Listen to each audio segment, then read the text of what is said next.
Bonjour, nous sommes le 6 septembre 2024 au Havre et nous réalisons cette vidéo pour vous expliquer pourquoi l'association Écologie pour le Havre et le collectif Climat demandent la désinstallation immédiate du terminal méthanier du Havre mise en place en 2023. Mais avant ça, Pierre, peux-tu nous expliquer ce qu'est EPL, l'association Écologie pour le Havre? Alors brièvement, c'est une association qui a été créée il y a 35 ans et qui s'intéresse à tous les aspects de la biodiversité, qui s'intéresse à la santé et à tout ce qui peut nuire à la santé des Havrais, et aussi à la sécurité des Havrais, et notamment la sécurité par rapport aux risques technologiques dans les entreprises industrielles. Ok, eh bien maintenant rentrons dans le vif du sujet. En fait, le terminal méthanier a été installé dans un contexte très particulier et de ce contexte résulte un certain nombre de conséquences. Peux-tu effectivement nous parler de ce contexte et des conséquences qui en ont découlé, s'il te plaît, Pierre? Ça, on peut dire que c'est vraiment particulier parce que on avait assisté déjà depuis plusieurs années à une perte de droits de l'environnement. Mais là, on se trouve face à ce que nous n'avions pas encore vu en matière de violation du droit de l'environnement, et tout ça, en plus, dans la plus parfaite légalité. Parce que quand la guerre en Ukraine a éclaté, quand l'agression russe a commencé en février 2022, Total Energy a profité de cette occasion pour essayer d'implanter un terminal méthanier flottant au Havre, sous prétexte de risque de manque de la pénurie de gaz que nous risquions d'avoir avec ce conflit.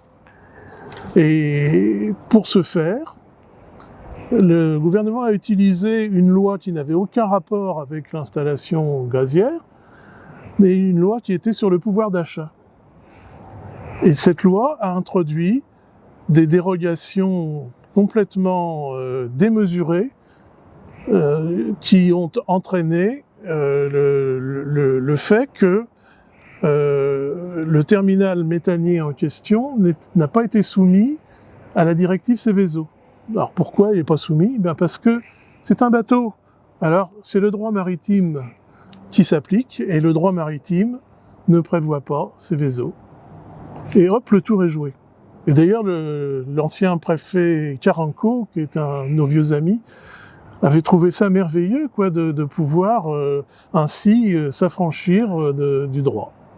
Alors évidemment, il y a eu un certain nombre de recours juridiques de ce fait, mais dont aucun n'a été gagné, et il y en a encore à venir par rapport au plan particulier d'intervention, et aussi encore à l'installation, et surtout pour prôner la désinstallation de ce terminal méthanier.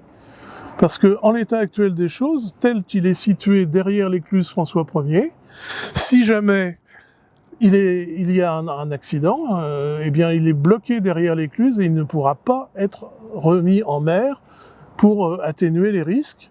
Donc ça touchera les Havrais qui travaillent ou qui habitent à proximité, et même assez loin autour, et particulièrement les habitants du quartier des Neiges. Oui, bien, Sophia, je sais que tu as travaillé sur les différents arguments qu'a opposé Total pour justifier la mise en œuvre du terminal méthanier. Peux-tu nous les détailler, s'il te plaît? Ok. Alors, si la société civile Le Havre, elle s'est autant mobilisée contre les terminals méthaniers, comme par exemple via les actions de Scientifica Rebellion, oui, ou Greenpeace ou au PLH, c'est parce que son installation, elle se base sur deux faux arguments. Les premiers, c'est la sécurité énergétique, et les deuxièmes, c'est les GNL comme énergie verte. Donc, en premier lieu, la sécurité énergétique. Les décideurs européens et français ont délégué l'analyse du marché de l'énergie aux opérateurs gaziers qui poussent pour la construction de ce terminal méthanier. Par contre, une analyse compilée par Greenpeace et récupérée par Disclose ont par exemple démontré que la France a largement assez pour satisfaire son besoin énergétique sans l'installation de nouveaux terminaux. Par exemple, si on prend en compte les 65 milliards de mètres cubes de gaz importés en 2022, les 25% étaient revendus par la France à ses voisins, ce qui démontre qu'on n'est pas en déficit. En deuxième lieu, si l'importation des GNL arrive prévalemment par les États-Unis et les Qatar, son utilisation devrait pallier à la dépendance de la France du gaz russe. Par contre, rien n'est plus sûr que ça, parce que par exemple, Greenpeace a démontré qu'en 2022, les importations de GNL russes en France ont augmenté par rapport à 2021. La deuxième raison, c'est les GNL présentés comme énergie verte. Les GNL, c'est un gaz composé prévalemment par du méthane, qui c'est une énergie fossile, et un gaz qui est 84 fois plus puissant que les CO2 sur 20 ans. Et par exemple, en étude impliquant la NASA et Harvard, on démontrait qu'il y a un taux de fuite de 0,2% de GNL, ce qui est très très moindre par rapport à ce qui se produit aux États-Unis, pourrait rendre ces gaz bien plus toxiques que les charbons pour le climat. D'accord. Ok. Eh bien, ouais, avec ces arguments-là, on comprend bien qu'il y a du mensonge dans l'air. Peux-tu nous dire maintenant les vraies raisons de l'installation de ce terminal méthanier au Havre? Les vraies raisons pour nous, c'est des raisons économiques.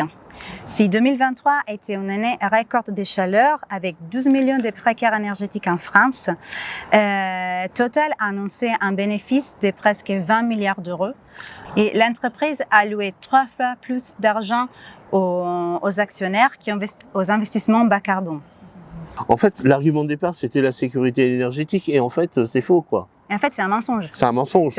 C'est le mensonge des mensonges, en fait. Carrément.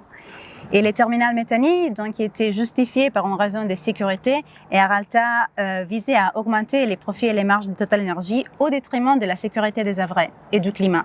Et c'est pour toutes ces raisons que nous, au sein de OPLH et du collectif Climat du Havre, on demande la désinstallation immédiate du terminal méthanier au Havre.